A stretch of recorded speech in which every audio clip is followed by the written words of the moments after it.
ನಮಸ್ಕಾರ ಸ್ನೇಹಿತರೆ, ಹೇಗಿದ್ದೀರಾ? ನನ್ನ ಚಾನಲ್ಗೆ ಪ್ಲೀಸ್ ಸಬ್ಸ್ಕ್ರೈಬ್ ಮಾಡಿ.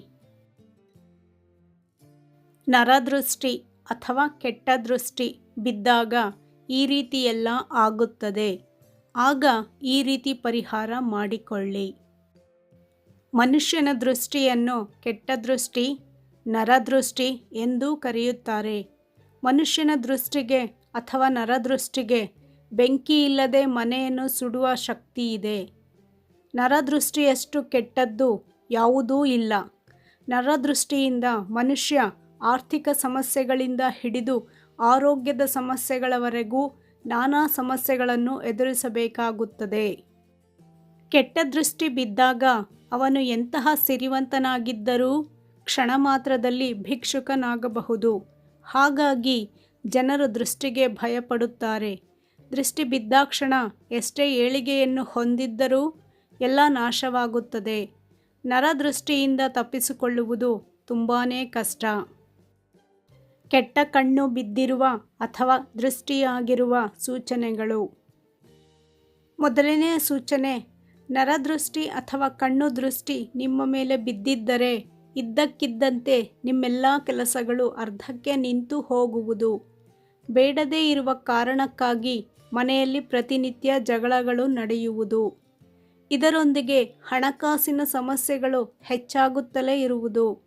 ಈ ರೀತಿಯಾಗಿ ನಿಮ್ಮ ದಿನನಿತ್ಯದ ಜೀವನದಲ್ಲಿ ಕೆಟ್ಟ ಬದಲಾವಣೆಗಳು ಆಗುತ್ತಿದ್ದರೆ ನಿಮ್ಮ ಮೇಲೆ ಮಾನವನ ದೃಷ್ಟಿ ಬಿದ್ದಿದೆ ಎಂದರ್ಥ. ಎರಡನೇ ಸೂಚನೆ, ಮನೆಯಲ್ಲಿ ಒಂದರ ಹಿಂದೆ ಒಂದು ಸಮಸ್ಯೆಗಳು ಬರುವುದು. ಮನೆಯಲ್ಲಿನ ಸದಸ್ಯರು ಅನಾರೋಗ್ಯಕ್ಕೆ ತುತ್ತಾಗುವುದು. ಎಷ್ಟೇ ವೈದ್ಯರನ್ನು ಸಂಪರ್ಕಿಸಿದರೂ ಅದು ಗುಣಮುಖವಾಗದೇ ಇರುವುದು. ನಿಮ್ಮ ಜೀವನದಲ್ಲಿ ಈ ರೀತಿಯಾಗಿ ಪದೇ ಪದೇ ಆಗುತ್ತಿದ್ದರೆ ನಿಮ್ಮ ಮೇಲೆ ನಿಮ್ಮ ಶತ್ರುಗಳ ಕೆಟ್ಟ ಕಣ್ಣು ಬಿದ್ದಿದೆ ಎಂದರ್ಥ. ಇದು ನಿಮ್ಮ ಜೀವನದಲ್ಲಿ ಸಾಕಷ್ಟು ಋಣಾತ್ಮಕ ಬದಲಾವಣೆಯನ್ನು ತರುತ್ತದೆ. ಮೂರನೇ ಸೂಚನೆ, ಮಲಗಿರುವ ಸಮಯದಲ್ಲಿ ಮಧ್ಯರಾತ್ರಿ ಇದ್ದಕ್ಕಿದ್ದಂತೆ ಎಚ್ಚರವಾಗುವುದು. ಪದೇ ಪದೇ ಕೆಟ್ಟ ಕನಸುಗಳು ಬೀಳುವುದು. ಪದೇ ಪದೇ ತಲೆನೋವುಗಳು ಕಾಣಿಸಿಕೊಳ್ಳುವುದು. ಹಾಗೂ ಮನೆಯಲ್ಲಿಟ್ಟ ವಸ್ತುಗಳು ಕಾಣಿಸದೇ ಇರುವುದು. ಹಾಗೂ ಮಲಗಿದ್ದಾಗ ಭಯವಾಗಿ ಒಮ್ಮೆಲೆ ಎದ್ದು ಕುಳಿತುಕೊಳ್ಳುವುದು. ಎಲೆಕ್ಟ್ರಾನಿಕ್ ವಸ್ತುಗಳು ಹಾಳಾಗುತ್ತಲೇ ಇರುವುದು.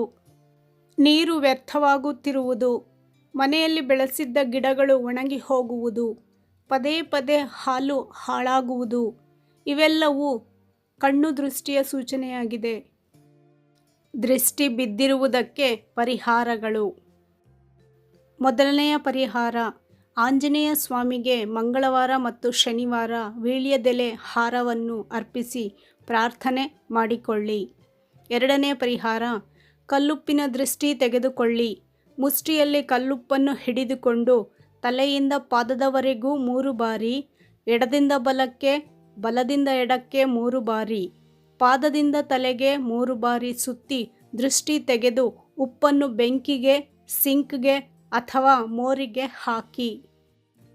ಮೂರನೆಯ ಪರಿಹಾರ, ಇಡೀ ಮನೆಗೆ ದೃಷ್ಟಿ ತೆಗೆಯಲು ಒಂದು ನೀರು ತುಂಬಿದ ಚೊಂಬಿನಲ್ಲಿ ತುಳಸಿ ದಳಗಳನ್ನು ಹಾಕಿ ವೀಳ್ಯದೆಲೆ ಸಹಾಯದಿಂದ ಆ ನೀರನ್ನು ಮನೆಯ ಮೂಲೆ ಮೂಲೆಯಲ್ಲೂ ಚೆಲ್ಲಿ ಅಥವಾ ಚಿಮುಕಿಸಿ ಅಥವಾ ಕೆಂಡಕ್ಕೆ ಇಂಗನ್ನು ಹಾಕಿ ಧೂಪದಂತೆ ಇಡೀ ಮನೆಯ ಮೂಲೆ ಮೂಲೆಯಲ್ಲೂ ಅದರ ಹೊಗೆಯನ್ನು ಹಿಡಿಯಿರಿ.